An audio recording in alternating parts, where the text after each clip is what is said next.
নমস্কাৰ দৰ্শক অষ্টলক্ষ্মী এষ্ট্ৰলজি লৈ আপোনালোক সকলোকে স্বাগতম জনাইছোঁ। আজি মই সাপ্তাহিক ৰাশিফল আপোনালোক সকলো দৰ্শকৰ বাবে লৈ আহিছোঁ।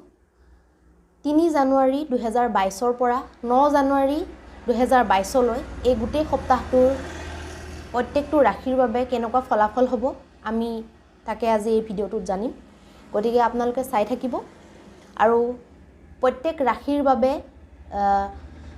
ৰাশিফলৰ লগতে এটা মহা উপায় দিয়া হ'ব, যিটোক আপোনালোকে কৰি বা পালন কৰি নিজৰ গোটেই সপ্তাহটো ভালদৰে অতিবাহিত কৰিব পাৰিব। গতিকে বিশেষ দেৰি নকৰি আহক আমি ৰাশিফলৰ ফালে আগবাঢ়োঁ। মেঘ ৰাশিৰ বাবে এই সময়ছোৱা এই সপ্তাহটো কেনেকুৱা হ'ব? মেঘ ৰাশিৰ লোকসকলৰ বাবে খোৱা বোৱা বেছিকৈ কৰিলে অত্যন্ত পেটৰ অসুখ বা পেটৰ বিষ যিকোনো স্বাস্থ্যৰ পক্ষে হানি হ'ব পাৰে। গতিকে খোৱা বোৱাৰ ক্ষেত্ৰত অলপ নিজকে নিয়ন্ত্ৰণ কৰিলে ভাল হ'ব। লগতে সন্তানৰ শিক্ষাৰ পক্ষে বহুত ধন ব্যয় হ'ব পাৰে। গতিকে সেইফালে অলপ লক্ষ্য ৰখাটো দৰকাৰ হ'ব। পৰিয়ালবৰ্গৰ যিকোনো সদস্যৰ পৰা অশান্তিৰ সৃষ্টি হ'ব পাৰে। যিকোনো সদস্যৰ বাবে মতভেদৰ সৃষ্টি হ'ব পাৰে আৰু অশান্তিৰ বাতাবৰণৰ সৃষ্টি হ'ব পাৰে। ব্যৱসায়ীসকলৰ বাবে দিন অত্যন্ত শুভ, ভাগ্যৰ সমৰ্থন পাব আৰু ব্যৱসায়িক সকলো দিশতে লাভ পাব। ছাত্ৰ ছাত্ৰীৰ বাবে অত্যন্ত শুভ সময়। পৰীক্ষাৰ বাবে যিখিনি তৈয়াৰী কৰা হৈছে সেইসমূহ ভালদৰে ছাত্ৰ ছাত্ৰীসকলে কৰিবলৈ সক্ষম হ'ব। লগতে প্ৰতিযোগিতাৰ মানসিকতা বৃদ্ধি হোৱাৰ বাবে সফলতাত আৰু অলপ বৃদ্ধি পোৱা দেখা যাব। অত্যন্ত সংবেদনশীল হোৱাৰ বাবে এই সময়ছোৱাত প্ৰেমিক প্ৰেমিকাসকলে কষ্ট পাব পাৰে। গতিকে প্ৰত্যেকটো বস্তুতে বেছি ইম'চনেল নহয়, অলপ বিবেক বুদ্ধিৰে বিবেচনা কৰি চোৱাটো তেওঁলোকৰ বাবে শুভ হ'ব। বিবাহিতাসকলৰ বাবেও সময় অত্যন্ত শুভ বুলি ক'ব নোৱাৰি। বিভিন্ন সমস্যা, ঘৰুৱা সমস্যা বা যিকোনো সমস্যা দেখা দিব পাৰে আৰু সেই সমস্যাৰ পৰা মানসিক অশান্তি আহিব পাৰে। গতিকে এই গোটেই সপ্তাহটোৰ বাবে এটা মহা উপায় মই দিব বিচাৰোঁ। ওম দুৰ্গায়ে নমঃ মন্ত্ৰৰ 108 বাৰ জপ কৰিলে আপোনালোকৰ বাবে অত্যন্ত লাভ হ'ব। বৃষ ৰাশিৰ জাতকসকলৰ বাবে নিজৰ স্বাস্থ্যৰ প্ৰতি আগতকৈ বেছি সজাগতা বাঢ়িব। সেই কাৰণতে আপোনালোকে আগতকৈ নিজৰ স্বাস্থ্যটো ভাল অনুভৱ কৰিব। মাতা পিতাৰ পৰা সমৰ্থন পাব পাৰে। যিকোনো আগৰ ৰৈ থকা কাম তাৰ বাবে সম্পন্ন হ'ব। কিবা আৰ্থিকভাৱেও হয়তো মাতা পিতাৰ পৰা সমৰ্থন পাব পাৰে। পৰিয়ালবৰ্গই মিলি সামাজিক কামত যদি লাগি থাকে বা সমাজ হিতকৰী কামত যদি আপোনালোকে অংশগ্ৰহণ কৰে তেতিয়াহ'লে পৰিয়ালৰ মান প্ৰতিষ্ঠাত বৃদ্ধি পাব। বেলেগৰ কথা কিন্তু আলোচনা কৰিলে এই সময়ছোৱাত ক্ষতি হ'ব পাৰে। গতিকে বেলেগৰ কথা আলোচনা নকৰাই ভাল হ'ব আৰু যিকোনো অদৰকাৰী কথাত লিপ্ত নোহোৱাই আপোনালোকৰ বাবে ভাল হ'ব। বিদ্যাৰ্থীসকলৰ বাবে সময় শুভ। প্ৰতিযোগিতাৰ মনোভাৱৰ বৃদ্ধি হোৱাৰ বাবে বিদ্যাৰ্থীসকলে সফলতা লাভ কৰিব। প্ৰেমৰ ক্ষেত্ৰত খং ৰাগ আদি বৃদ্ধি হ'ব। গতিকে প্ৰেমৰ ফালৰ পৰা চাবলৈ গ'লে এই সময়খিনি আপোনালোকৰ বাবে শুভ নহয়। গতিকে কথা বতৰা পাতোঁতে নিজৰ ওপৰত কণ্ট্ৰল ৰাখি কথা বতৰা পাতিলে আপোনালোকৰ বাবে শুভ হ'ব। বিবাহিতাসকলৰ বাবে সময় শুভ নহয় বুলি ক'ব পাৰি, কাৰণ বিবাহিতাসকলৰ বাবেও তৃতীয়জনৰ হস্তক্ষেপৰ বাবে বৈবাহিক সম্পৰ্কত অশান্তিৰ সৃষ্টি হ'ব পাৰে। গতিকে জোখতকৈ বেছি কথা বতৰা নপতাই এই সময়ছোৱাত ভাল হ'ব। গৃহকলে এইটো কথাৰ কাৰণে আপোনালোকৰ বনি থাকিব গোটেই সপ্তাহটো। উপায়ত আপোনালোকে 108 বাৰ ওম ভৌমায় নমঃ মন্ত্ৰ জপ কৰিব, তেতিয়া উপকৃত হ'ব। মিথুন ৰাশিৰ জাতকসকলৰ বাবে অৱসাদত গ্ৰসিত হোৱা বেছিকৈ দেখা যাব পাৰে। গতিকে মেডিটেশ্যন আদি কৰিলে ইয়াত আপোনালোকে শুভ ফল লাভ কৰিব। নিজকে ব্যস্ত ৰাখিলে অত্যন্ত শুভ হ'ব। গতিকে যিকোনো কামত নিজকে এই 7 দিন ব্যস্ত ৰখাটোৱে ভাল হ'ব। আৰ্থিক হানিৰ সম্ভাৱনা আছে। গতিকে যিকোনো অভিজ্ঞ ব্যক্তিৰ পৰামৰ্শ লৈহে যিকোনো কামত আগবাঢ়িব। পৰিয়াল আৰু বন্ধু বান্ধৱৰ লগত ভাল সময় অৱশ্যে ব্যতীত হ'ব। সেই দিশৰ পৰা ভালে দেখা যায়। কাৰ্যক্ষেত্ৰৰ লগত সম্বন্ধিত কিবা যাত্ৰা কৰিব লগা হ'ব পাৰে আৰু সেই যাত্ৰাত যিকোনো আপোনাৰ নথিপত্ৰ ভালদৰে চাই চিতি লৈহে আপুনি যোৱা উচিত, নহ'লে অজান জেগাত আপুনি বিপদত পৰিব পাৰে। বিদ্যাৰ্থীসকলৰ বাবে মেহনত অনুৰূপে ফল নোপোৱাৰ বাবে মানসিক অশান্তি বা নিৰাশা দেখা যাব পাৰে, গতিকে অলপ এইখিনি সময়ত ধৈৰ্যৰ প্ৰয়োজন হ'ব।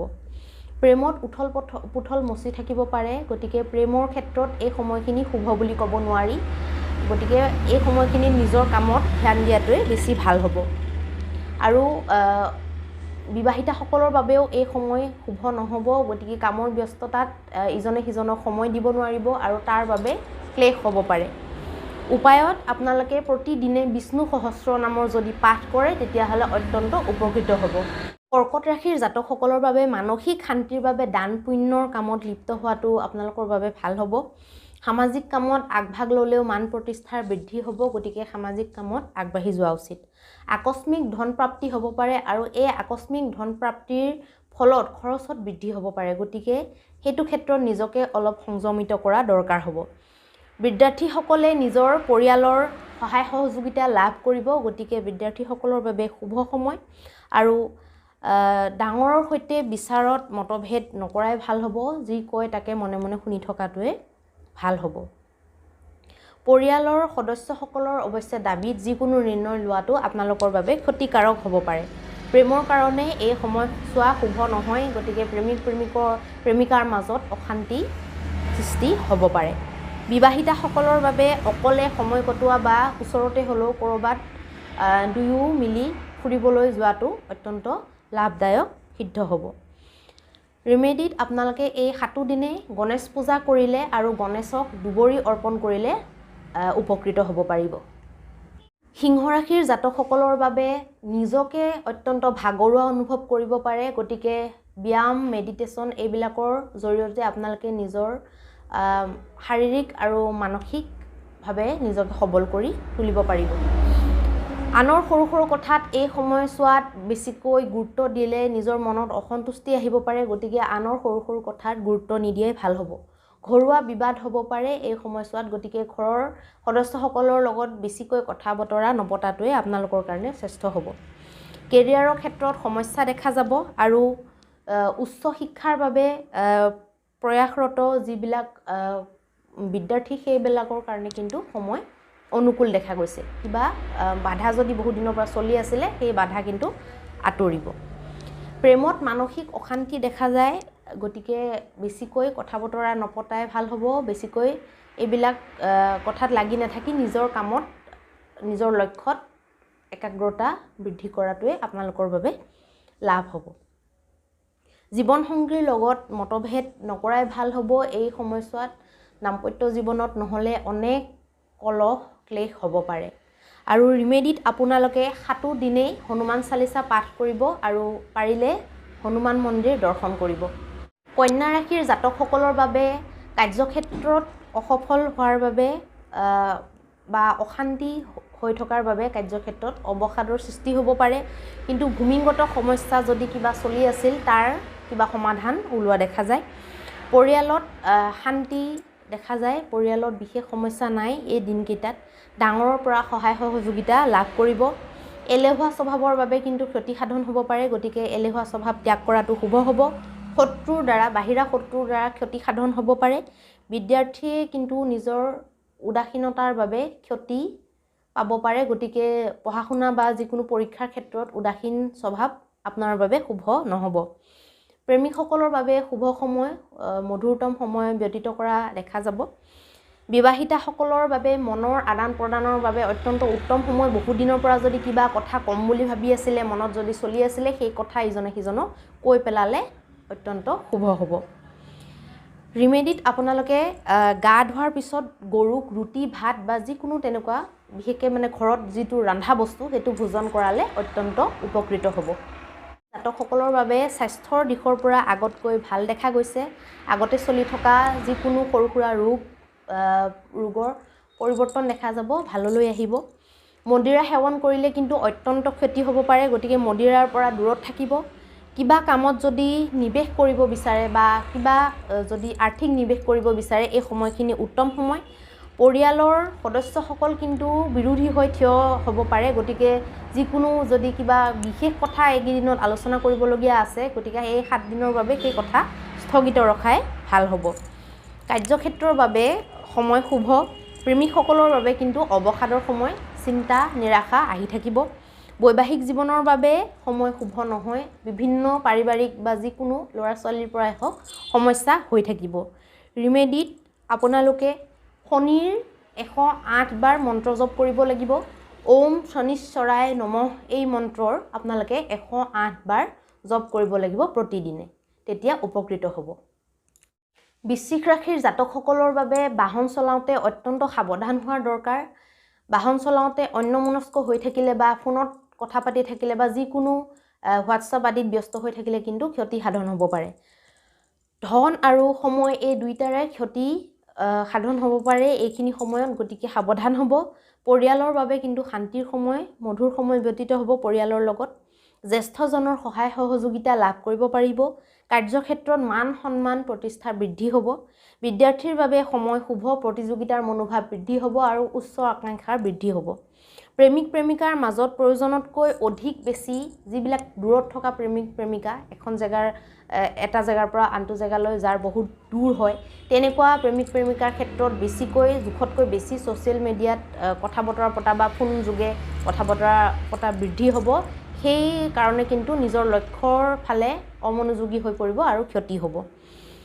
বিবাহিতাসকলৰ বাবে মধুৰতম সময় ব্যতীত হ'ব, অত্যন্ত শুভ সময়। আৰু ৰিমেডিৰ বাবে আপোনালোকে বৃহস্পতি গ্ৰহৰ বাবে আপোনালোকে এই উপায়টো কৰিব। গাখীৰ, কেঁচা হালধি আৰু গুড় একেলগে মিহলাই আহঁত গছৰ গুৰিত যদি প্ৰতিদিনে আপোনালোকে অৰ্পণ কৰে, ডাঙৰ আহঁত গছ কিন্তু সৰু পুলিত কৰিলে নহ'ব, তেতিয়া আপোনালোকে অত্যন্ত উপকৃত হ'ব পাৰিব। 7 দিনে এই উপায়টো কৰিব। ধনু ৰাশিৰ জাতকসকলৰ বাবে স্বাস্থ্যৰ পক্ষে অত্যন্ত শুভ সময়। যিকোনো যদি কিবা আৰ্থিক নিৱেশ কৰিব বিচাৰিছে এই দিনকেইটাত নকৰিব, ক্ষতি হ'ব পাৰে। সন্তানৰ পৰা সুখ পাব আৰু নতুন বন্ধু লাভ কৰাৰ এইকেইদিনত যোগ দেখা গৈছে। কেৰিয়াৰৰ ক্ষেত্ৰত মনৰ অস্থিৰতা আহিব, মনৰ অস্থিৰতাৰ কাৰণে কিন্তু কেৰিয়াৰত ক্ষতি হ'ব পাৰে। বিদ্যাৰ্থীৰ পঢ়াত মন নবহিব, গতিকে মনটো অশান্ত হোৱাৰ বাবে নিজৰ লক্ষ্যৰ পৰা ভ্ৰমিত হ'ব পাৰে।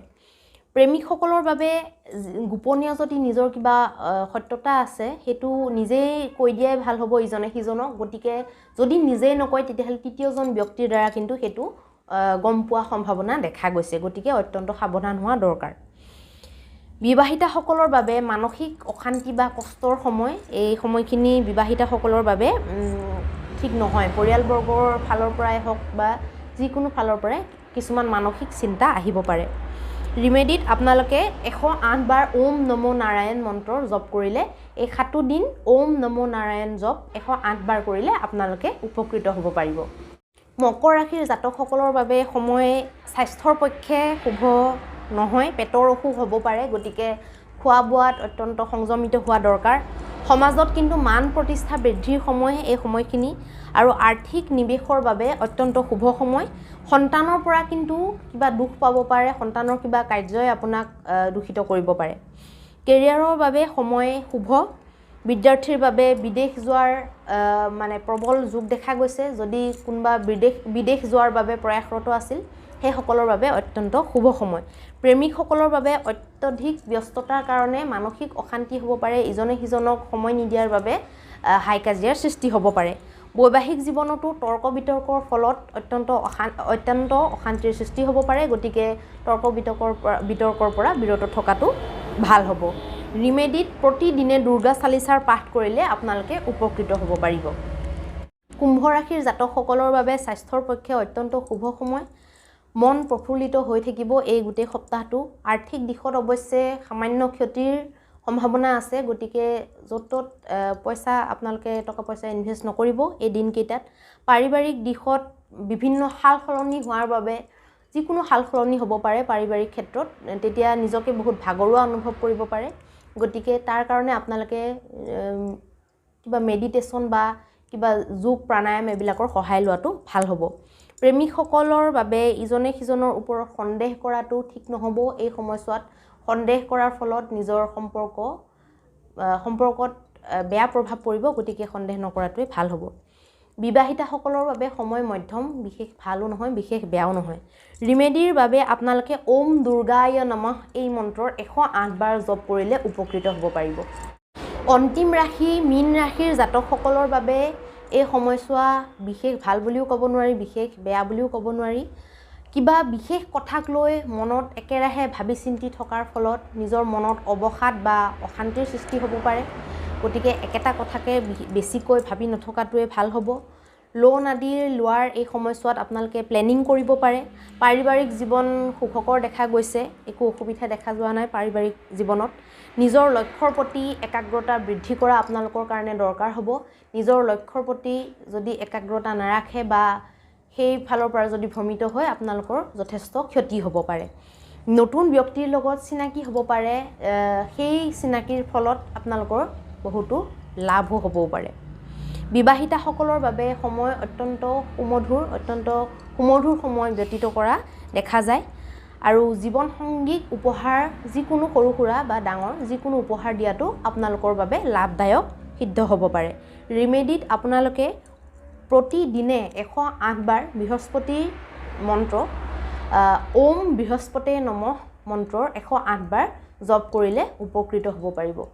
গতিকে 12টা ৰাশিৰ আমি এই সপ্তাহৰ নতুন বছৰৰ প্ৰথম সপ্তাহৰ আমি ৰাশিফল আপোনালোকক জনালোঁ আৰু অনাগত দিনবোৰত আমি এনেকৈ সাপ্তাহিক ৰাশিফল দি থাকিম বুলি আশা কৰিছোঁ আৰু আপোনালোকেও সহায় সহযোগিতা কৰিব বুলি মই আশা ৰাখিছোঁ। গতিকে আমাৰ চেনেলত আপোনালোকে জ্যোতিষশাস্ত্ৰৰ বিষয়ে বিভিন্ন কথা, বিভিন্ন আলোচনা বা জ্যোতিষশাস্ত্ৰৰ বিভিন্ন জ্ঞান ইয়াত পাব আৰু সাপ্তাহিক ৰাশিফলো পাই থাকিব।